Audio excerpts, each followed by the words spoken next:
Wenn wir heute über die Innovationskraft sprechen, und auch das ist heute schon ein paar Mal gefallen, dass Diversität tatsächlich ja auch viel mit der Innovationskraft eines Unternehmens zu tun hat, dann kommen wir an einem Schlagwort mit großer Sicherheit gar nicht vorbei, nämlich an der Agilität eines Unternehmens.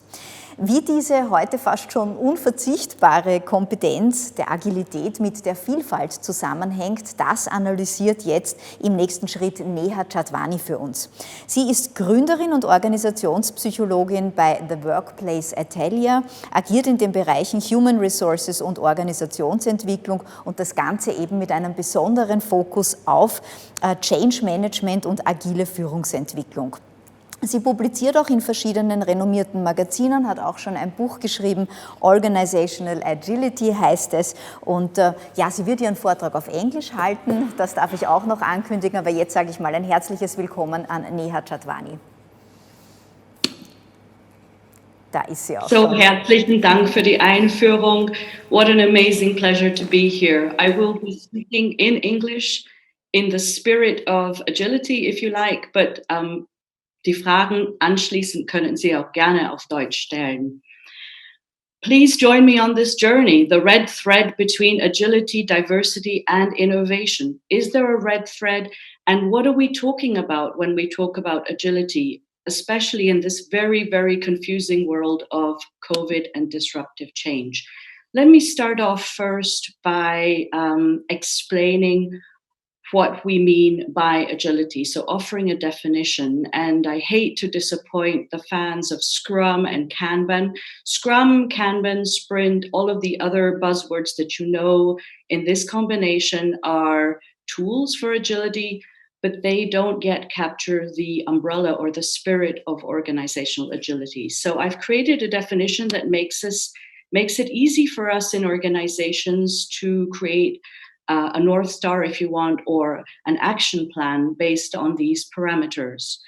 When we talk about agility in organizations, we talk about the ability to continually adapt to disruptive environments by iterative learning, leveraging collective intelligence to engage in real-time decision-making and the deployment of resources for possibly proactive, but definitely timely responses. Now, you'll notice two things when you look at this, I think, which is different from most conventional definitions that we tend to go by. And that is, I don't use the words flexible and I don't use the word fast. Why don't I do this? First of all, I think it's important to realize timely responses.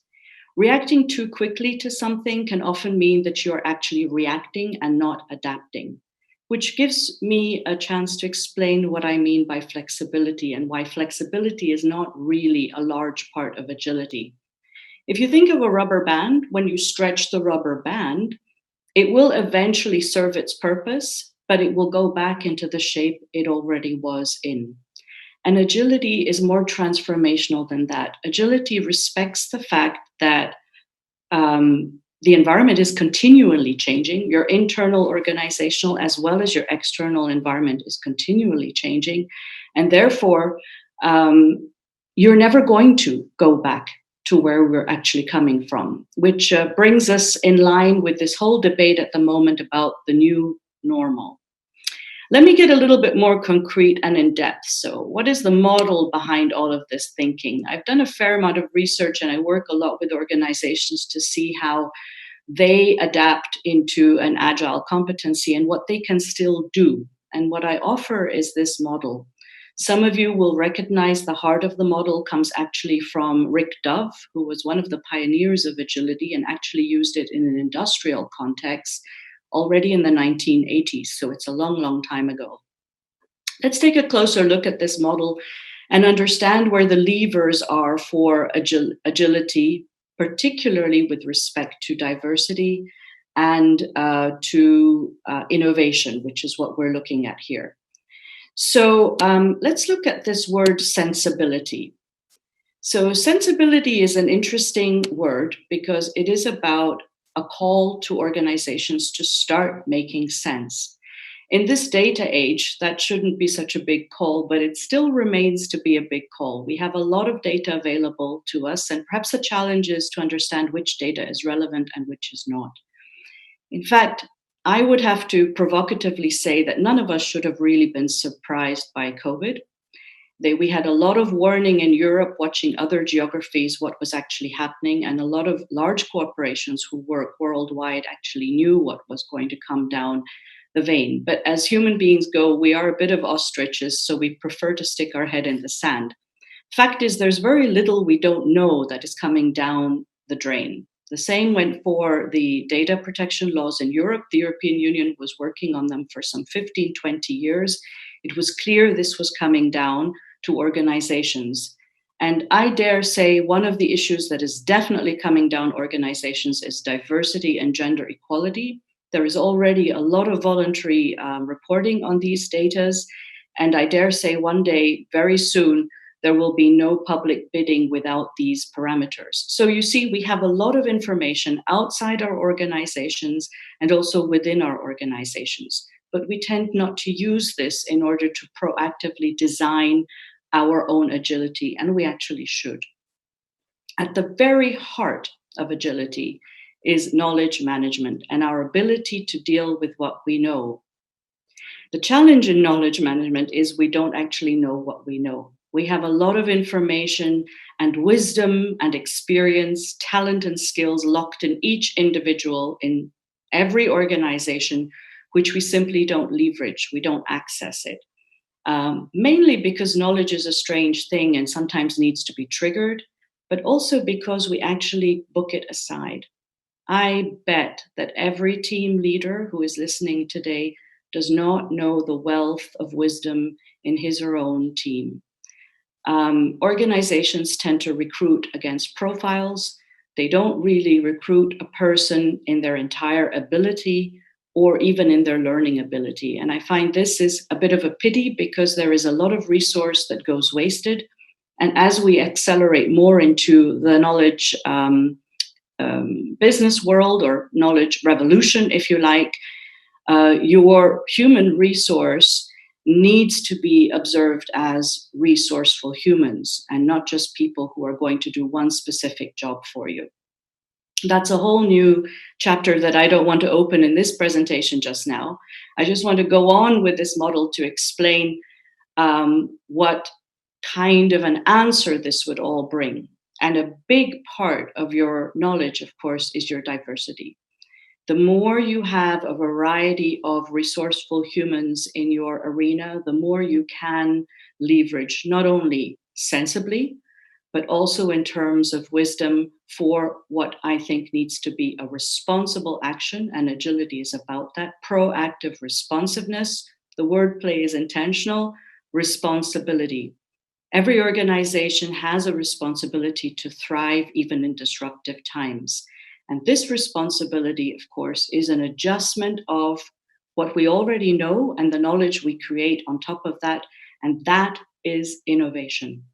So you see, diversity and innovation is very much embedded in the agility model. And knowledge and wisdom being a central point. Now, there are a few other things that I need to explain here. Learning is a big one, and I think that's been a buzzword throughout the whole morning as well. When we look at diversity, obviously the responsiveness you create in your agility is also a part of the data that you will need to use for your sensing ability. Now, just a quick word on the sensing ability. I know that a lot of managers tend to sit together and have informal chats and fireside talks and so on. That's fine, but that's also very hierarchical. They're not necessarily using the knowledge that other people in the organization have, for example, those who face the customers.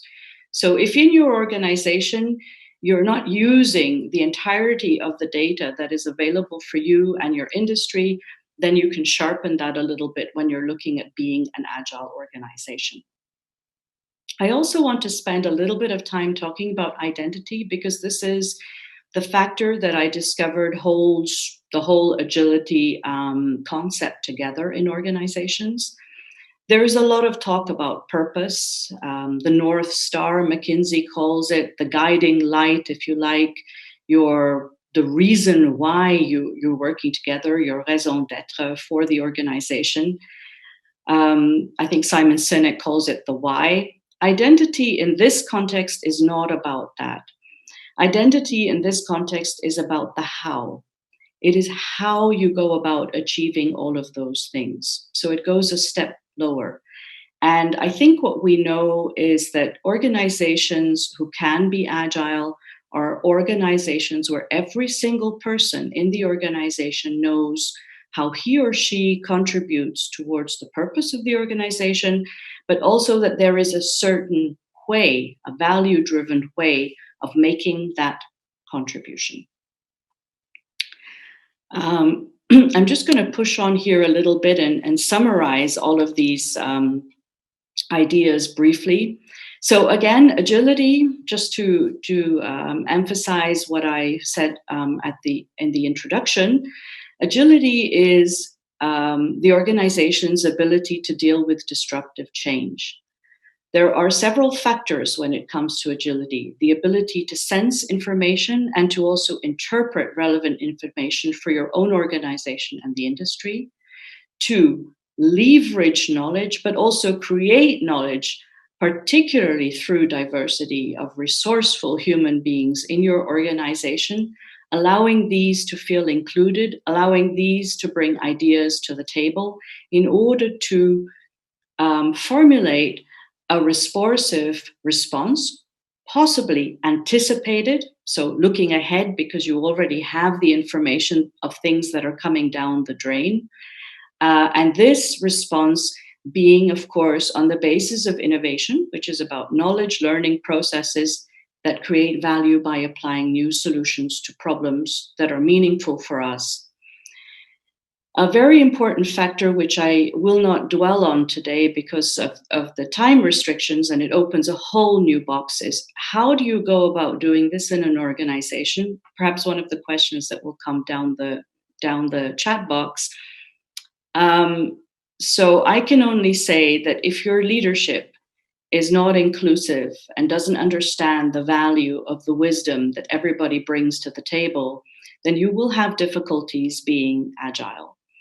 For me, oftentimes a football team is an excellent example of this kind of inclusive shared leadership. We have 9 people on the field. Each person is valuable. If they weren't valuable, they wouldn't be there. Each person, yes, has a role, but everybody is invited to shoot a goal.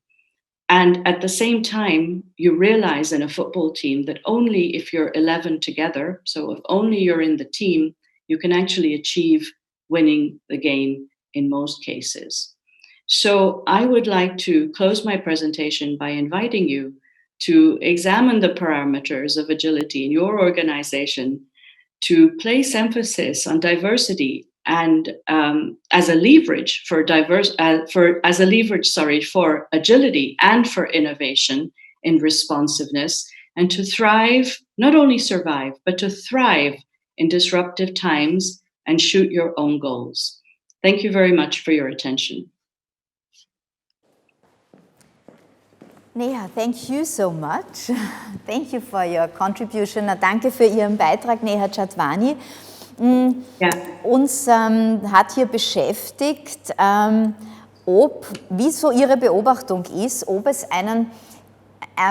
Länder gibt, die aufgrund ihrer Kultur, ihrer Mentalität, wie soll ich sagen, einen agileren Zugang haben, die Dinge zu entwickeln, oder als andere? Und wenn ja, wo Sie uns in Europa respektive in Österreich hier einordnen würden? Ja, ich muss ehrlich sagen, ich glaube nicht, dass das eine Frage von Kultur ist als solches, also nationale Kultur jetzt. Ich glaube, das ist oft ein Umfeld, das einem zwingt, vielleicht eher agiler zu reagieren.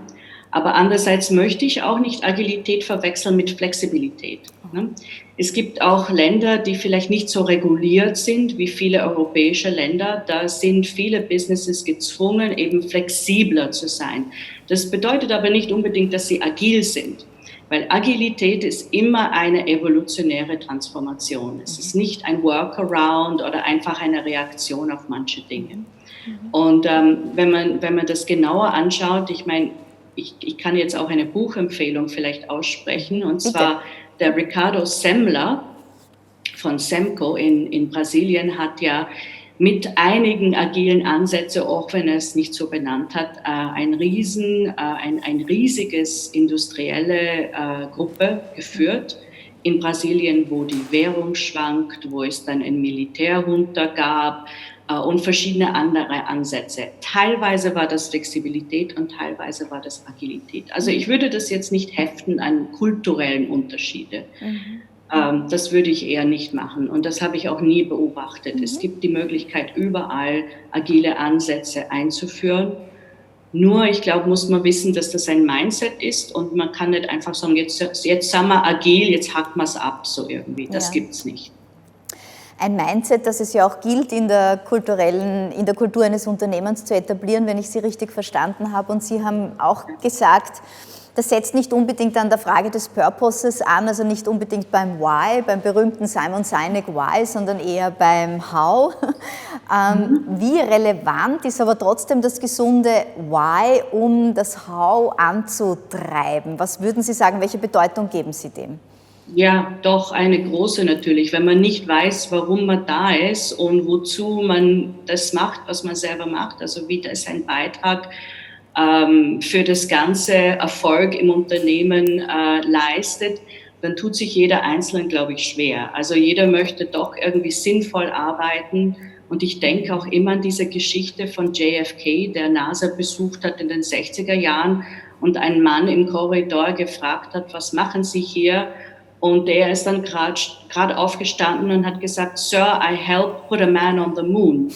Und er war eigentlich, der gehörte zum Putzpersonal dort im Haus. Aber er hat selber verstanden, dass sein Beitrag wichtig wäre für die Belegschaft, damit sie auch das leisten können, was sie leisten können. Also ist schon wichtig, ja. Das ist eine schöne Gänsehautgeschichte, gell? Wenn wir das nur in vielen Unternehmen hätten, dass wir das so sagen könnten. Ja. Neha Chatwani, vielen, vielen herzlichen Dank. Danke für diese Inspirationen in Bezug auf die Agilität und alles Gute auch Ihnen. Bitte behalten auch Sie noch den Chat im Auge, wenn noch eine Frage kommt, dass Sie ihn vielleicht auch direkt über den Chat, über den Streaming-Chat beantworten können. Alles Gute zu Ihnen. Danke vielmals. Danke auch.